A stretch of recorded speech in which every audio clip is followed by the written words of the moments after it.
ila hadratin Nabi Mustafa Rasulullah sallallahu alaihi wasallam wa Syekh Abdul Qadir Al-Jailani Syekh ulahum al-Fatihah. Alhamdulillahirabbil alamin. Ya nahdi ahsana siratal mustaqim siratal ladzina. Assalamualaikum warahmatullahi wabarakatuh. Bismillahirrahmanirrahim. Bismillahil malikil qudus salam. Bismillahil azizil hakim.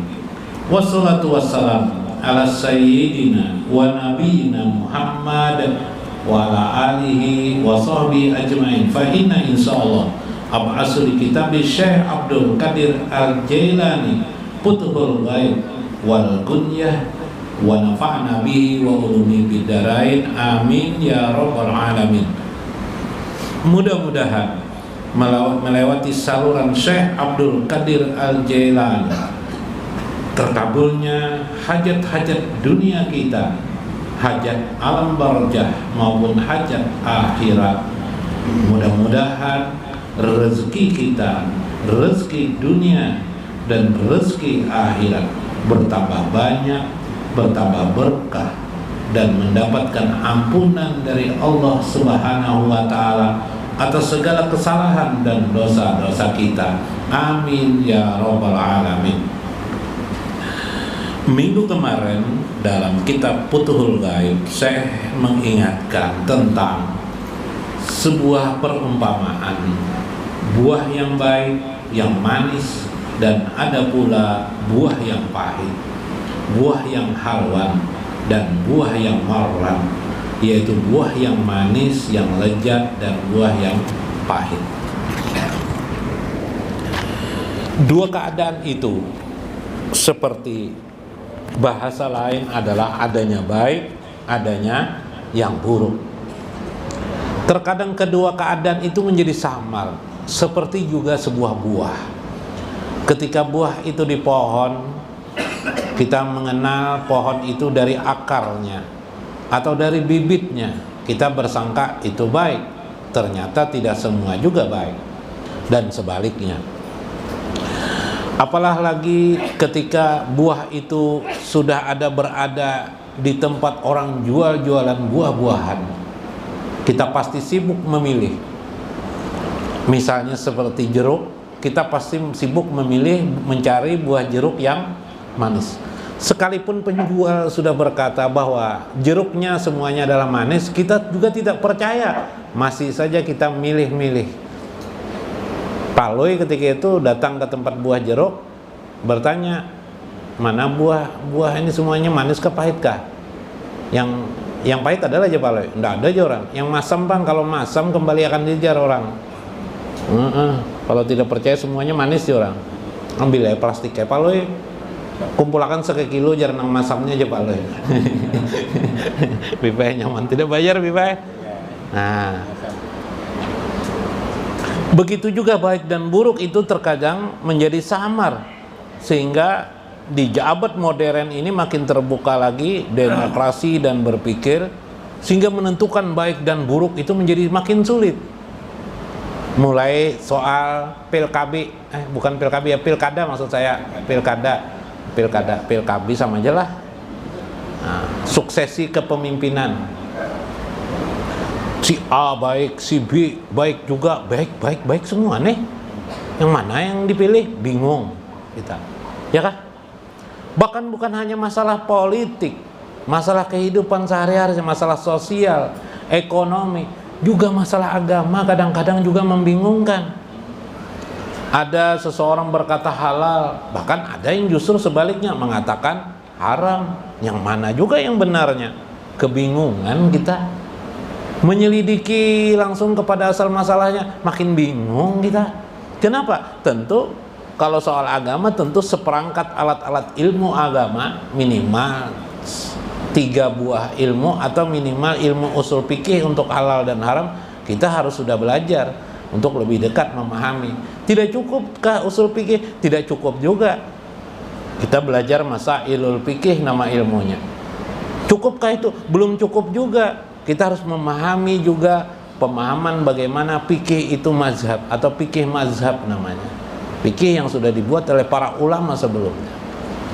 Terlalu panjang, terlalu lama kita. Hanya suatu persoalan yang sebenarnya perlu hanya sekedar wawasan saja bagi kita. Kita bingung terhadap keadaan itu. Belum lagi hari-hari kita di rumah. Kita ingin melaksanakan hukum agama di rumah kita, tapi kita sendiri bingung yang mana yang diajarkan agama, yang mana tidak. Terlalu banyak persoalan-persoalan di rumah itu. Maka kata saya kemarin, kamu kembali kepada akarnya. Akar masalahnya itu hati kamu. Hati kamu itulah akarnya. Hati kamu itulah kau akan mendapatkan kebenaran. Bila istri mau marah-marah atau memulai dengan pendapat dan pikirannya, mulutnya kesana kemari sudah, diamlah kamu. Senyumlah kamu kepada istri kamu. Karena dinge bila aku gajian dapat rezeki ini nah, karena aku bari lebih dinge pada biasanya. Apa yang terjadi? Masihlah marah-marah istrinya? Tidak lagi. Tapi kalau kita melawan, berkonfrontasi, debat tentang salah dan benar menurut pendapat yang dibicarakan waktu itu, apa yang jadinya? Kelelahan dua-dua, ialah berkelahi. Makanya dulu minggu kemarin kan kisah Paloi, kenapa jadi terlambat sekolah? Mama abah berkelahi di rumah. Nggak ada masalah aja Paloi, jar ibu guru. Bukan itu masalahnya boy. Jadi apa jadi terlambat? Sepatu ulun tuh diikuti mama lon abah. Sepatu sebelah kanan abah mengikuti, sepatu sebelah kirinya mama. Anak bercatukan mama abah pakai sepatu ulun. Jadi menunggu habis berdebat dulu. Nah, kenapa jadi sampai itu terjadi? Ya, dalam konteks hari-hari bukan seperti itu mungkin ya, dalam konteks yang lain ya. Atau suami marah-marah, nggak perlu dilawan. Memang begitu suami itu, pemarah dia. Bahkan si suami berkata kalau pemarah bukan suami namanya. Terus apa kata istri, cendol kah? Lain juga aja suami. Bukan laki-laki namanya. Wah, saya ini kan laki-laki. Gara-gara hanya merasa laki-laki bisa bercerai orang suami istri itu. Bukan hanya masalah ekonomi dalam rumah tangga itu, bisa konflik. Tapi kembali ke akarnya, gunakan hati. Kata si istri, "Bang, lapar kah Parut? Mau minum kopi kah?" Ya, habis marah-marah suami itu bisa ditawari kopi atau kesukaannya apa misalnya minum es. Minum es sediakan, "Bang, ulun bikinkan es dulu lah." Kayak apa Bib? Kira Bib? Marahlah lagi suami, hilang selesai masalah. Ternyata gampang sekali, ternyata soal baik dan buruk itu sangat gampang diselesaikan. Dengan cara apa? Dengan hati. Apalagi kalau dua-duanya suami istri sudah memandang hidup ini rahmat saja, tidak ada percekcok lagi di rumah tangga itu, tidak ada masalah. Istrinya sedikit-sedikit melihat dompet suami, mengambil uang istri, suami, tidak marah juga, suami tenang-tenang aja.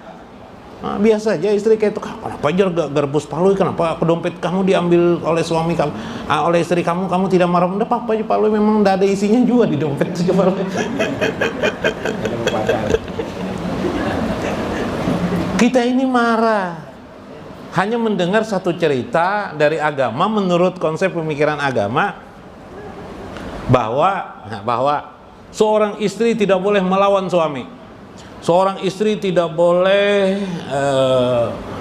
mencari-cari sesuatu yang milik suami. Padahal milik suami setiap malam dipakai aja terus. Maksudnya dompet lah, dompet. Jadi kalau sudah istri membuka dompet suami itu tandanya istri itu durhaka kepada suami. Begitu istri baru maksud istri ini mengalihkan dompet dari tempatnya yang tidak biasa kepada tempat yang biasa diletakkan. Sudah marah. Kenapa? Teringat pesan tadi bahwa bila istri menyentuh dompet berarti istri ini sudah durhaka. Ini pemahaman yang salah. Atau pernah mendengar Pian, kalau istri keluar dari rumah tanpa izin suami, maka istri termasuk Akhirnya si suami garang kepada istrinya, sedikit keluar rumah sudah marah si suami, lalu ingin menceraikannya. Wah, ini salah memahami agama, belum tuntas memahami agama. Kalau kamu juga tidak bisa tuntas memahami agama itu, bisa diterangkan dalam agama yang bagaimana hukum yang sebenarnya bisa, tapi sanggup ndak otakmu, sanggup ndak kamu memahami ilmu-ilmunya. Berapa buah hadis yang kamu hafal? Sedikit. Kadang-kadang satu buah aja susah mengingatnya. Lalu yang mana yang benarnya? Yang benar kembali ke hati. Coba bayangkan kalau istri harus menunggu suami mau keluar rumah. Musia suaminya dalam WC kayak apa? Ya kah? Nggak perlu seperti itu, bebas sajalah istri. Ayam aja dilepas dibebaskan, masa istri keluar rumah tidak dibebaskan? Ya Habib, ayam habis dilepaskan kurungan, lepas enggak? Lepas. Istri bang, silahkan mau keluar kemana kah? Batasi dengan duitnya. Ya kalau lah. Makin banyak uangnya makin jauh istri jalan. Tapi kalau uangnya sedikit, palui mengerti bipai. Bah, paling kamu mau ke Rawasari ini, ya palui jalanan. Ya kah, kenapa jar? Bah, pakai kendaraannya lu jar, jar garbus. Wah, bensinnya udah sampai setengah liternya palui. Nah itu kan bahasa lain, ya dah. Sebenarnya kenapa sih jadi agama itu melarang? Sebenarnya agama itu menyuruh suami menjaga, ya kan, memelihara istri supaya jangan berbuat serong misalnya, ya kan? Nah itu sebenarnya dipahami. Selesai. Atau susah juga memahami itu? Lebih baik kembali kepada hati, ya kan? Apa? Istriku itu kan pemberian Allah. Kalau Allah memberi, Allah juga memeliharanya. Selesai. Si istri juga melihat suami kemanakah jalan, udah jadi masalah. Nanti kembali lagi dia ujar istri, aku punya ilmu mengeriau manggil suami. Kenapa jar? Jar istri Paloi itu kemana aja jalan pasti kembali ke rumah juga. Betul, ternyata kemanapun Paloi berjalan pasti kembali ke rumah. Sama jalan ayam kurang lebih aja kadang-kadang lakian tuh ya kelalah sampai bina maghrib buliknya ke kurungannya kah. Seperti itulah Allah sudah mengatur kehidupan ini. Janganlah bersangka buruk terhadap apa yang diciptakan Allah, termasuk suami kita, anak kita, istri kita. Bersabarlah, Allah memberikan jalan kepada kita. Itu inti masalah ikarnya. Yang penting kamu dekati Allah, kata Syekh. Dekati Allah sedekat-dekatnya. Bagaimana cara mendekati Allah? Bukan soal kamu sholat 5 waktu saja, bukan hanya kamu sholat malam saja mendekati Allah. Merubah cara berpikirmu, merubah cara bagaimana kamu menyelesaikan terhadap yang kamu hadapi. Itulah mendekati Allah. Yaitu kamu yakin kepada Allah yang maha melindungi terhadap diri kita. Wallahul muwaffiq ila aqwamit thoriq. Assalamualaikum warahmatullahi wabarakatuh. Ya Sayyidah